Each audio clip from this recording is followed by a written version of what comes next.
Hello, my name is Colin Dennis with the Congregation of St. James and St. Brendan's, and I am going to read a story titled Old Turtle and the Broken Truth.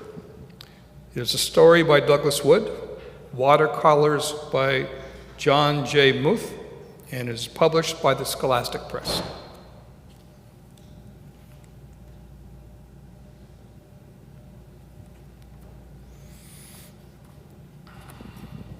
Once, in a beautiful faraway land that was somehow not so very far, a land where every stone was a teacher and every breeze a language, where every lake was a mirror and every tree a ladder to the stars.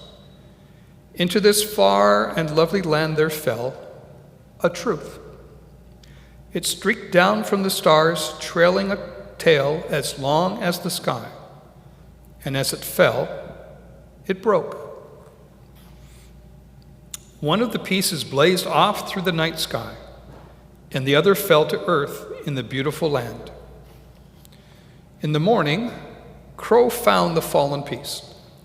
It seemed to be a sort of stone, shining and pleasing to the eye. He picked it up. "This is a lovely truth," said Crow. "I will keep it." And he carried it away. But after he had held it for a while, he examined it closely. Crow said, "This truth does not feel quite right. A part of it is missing. I will look for a whole one." He flew off and dropped it to the ground.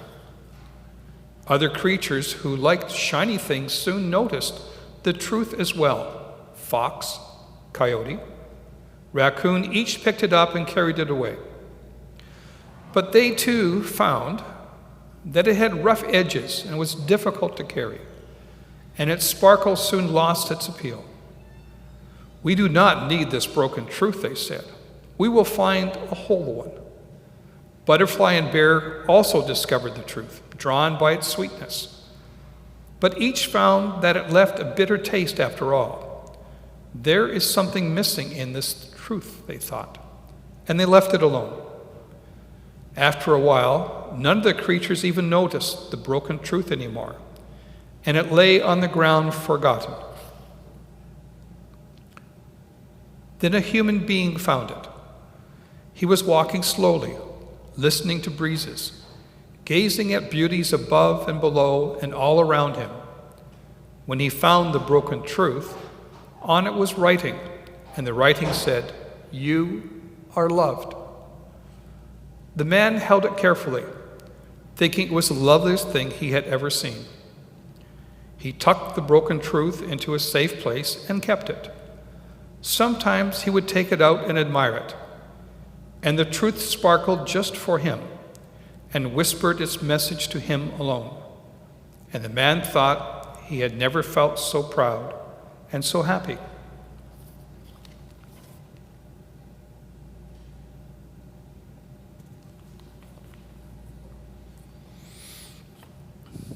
The man took the wonderful truth to his people, those who lived with him, who spoke as he spoke and dressed as he dressed, and whose faces looked like his. And together they cherished their newfound truth and believed in it. They hugged it to themselves, and it became their most important possession. After a while, the man and his people did not hear the language of breezes and stones anymore, but heard only their truth. They did not see the mirrored beauty in the lakes or the ladders to the stars, but saw only their sparkling truth, and for them it was enough. And they called it the truth. The truth made the people feel good and proud and strong, but soon they also began to feel fear and even anger towards those who were not like themselves and did not share their truth. The other beings and other people of the lovely land seemed less and less important, and the language of the breezes was hardly ever heard anymore. Time passed, and other people said, "We must have this great truth for ourselves, for what it comes happiness and power." Many battles were fought, and the broken truth was won and lost, over and over again. But such was its power and beauty that no one ever doubted it. And when they were without it, they felt a great emptiness where their truth had been. The stones and trees suffered, the breezes and waters suffered, and the animals and the earth, and most of all, the people suffered. Finally, the animals went to Old Turtle, ancient and wise as the mountains and seas themselves. Crow and fox went, coyote went, raccoon, butterfly, bear, and many others all went to see Old Turtle. This truth the people quarrel over, they said. We have all held it ourselves. It is broken and does not work. Please tell the people. I am sorry, answered Old Turtle, but the people will not listen. They are not ready yet. And the suffering continued. Until one day, a little girl came to find Old Turtle. She had traveled very far, had crossed the mountains of imagining and the river of wondering why, had found her way through the forest of finding out. And when she had grown tired, she had ridden on the backs of animals or the wings of birds, and they had helped her find her way. Finally, they came to a great hill in the very center of the world. From there, the little girl thought she had never seen so far or seen so much beauty. But when she saw Old Turtle, she could hardly speak. She simply looked with eyes full of wonder. "Why have you come so far to find me, little one?" asked Old Turtle. Her voice rumbled like faraway thunder, but was soft as the breeze through a caterpillar's whiskers. I wanted to ask a question," answered the little girl. "Where I live, the earth is sore, and people are suffering. Battles are fought over and over again. People say it has always been this way and will never change. Can it change, Old Turtle? Can you make it change?"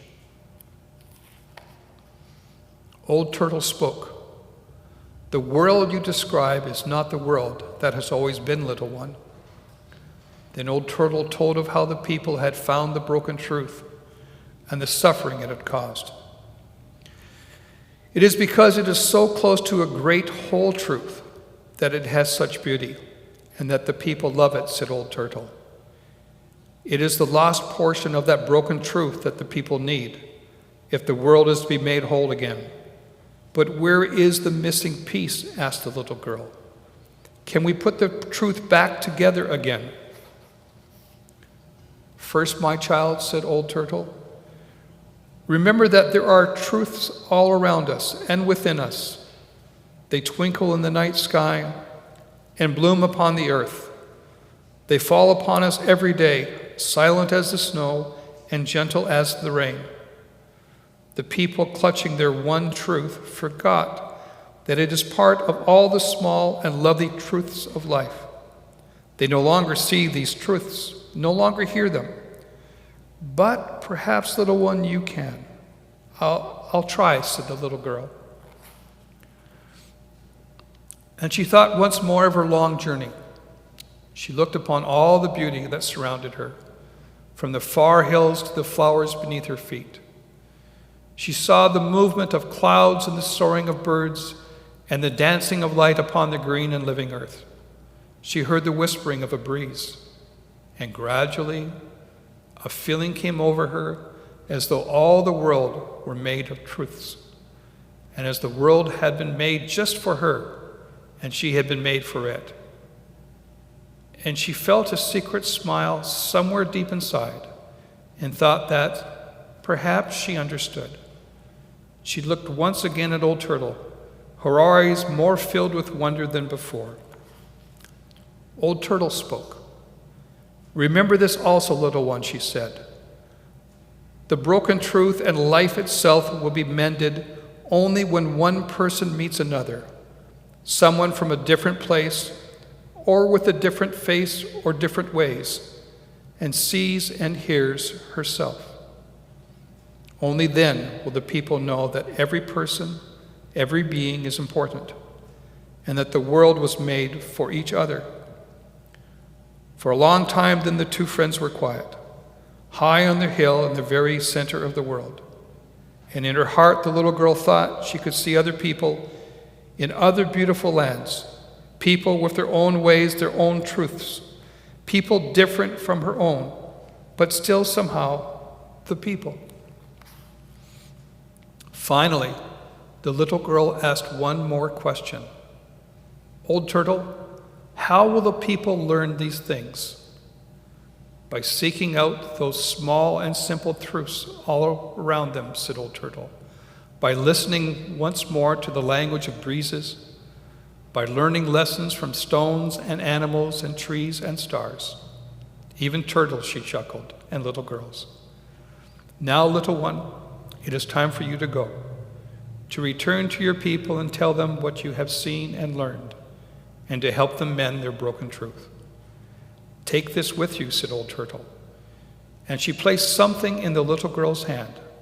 I have saved it for a long time, for someone just like you. The little girl looked at what Old Turtle had given her. It was a kind of stone, a mysterious, beautiful stone. It was lovely to touch, and it made her feel good to hold it. She squeezed it tightly, then tucked it away for her journey. Thank you, Old Turtle, she said, and hugged her friend's great leathery neck. And then she started home. Once more she traveled through the forest of finding out, crossed the river of wondering why, and the mountains of imagining. Crow led the way, and again when the little girl grew tired, all her animal friends helped. She sometimes touched the stone Old Turtle had given her to renew her strength. And it took a long time, yet almost no time at all, and she was home. But it had been a very long journey, and those who take great journeys of the heart are changed. The people did not recognize her, and when she spoke, they did not understand. She told them of her journey, but the people could not follow her words. She spoke of a world made of small and gentle truths, of all the peoples being one people, but they could not catch her meaning. She explained about the broken truth and the need to make it whole, but the people did not believe her and could not understand. Finally, Crow, seeing all that had happened, flew to the place high above the village where the great truth was kept, in a place where all could see it. He cawed and cawed in his loudest voice, and suddenly the little girl knew what to do. She climbed to the high place herself. She took Old Truth's stone from her pocket and carefully added the missing piece to the old broken one. The fit was perfect. The people looked and looked and looked. Some frowned, some smiled, some even laughed, and some cried. And they began to understand.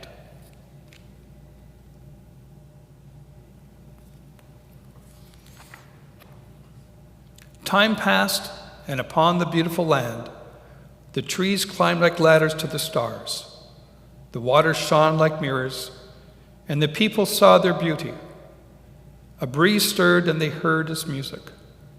Tiny truths fell by day and night, gentle as the rain and snow, and the people found them and kept them in their hearts.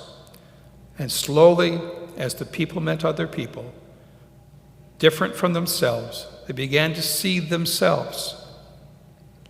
And far away on a hill, in the very center of the world, Old Turtle smiled.